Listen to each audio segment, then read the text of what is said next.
Opa! Bom dia! Hoje tá bacana. 24º dia, segunda-feira, dia 1º de abril, dia da mentira. Bem, depois de 4 dias parado em Campos Novos, por causa do feriado também, não quis pegar estrada no feriado, porque já viu, né?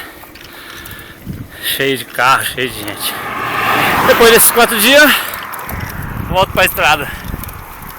Acabei de sair de Campos Novos, tem uns 12 quilômetros que eu saí de Campos Novos, mais ou menos quase uma hora. E tô indo sentido Barracão. Hoje eu saio de Santa Catarina e entro no Rio Grande do Sul.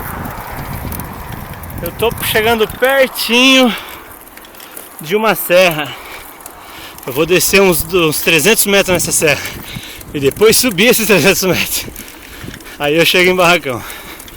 A subida vai ser feia, mas tá bacana. Cidade bacana, Campos Novos, bom pra descansar. Bacana. E vamos embora. Vamos no pedal.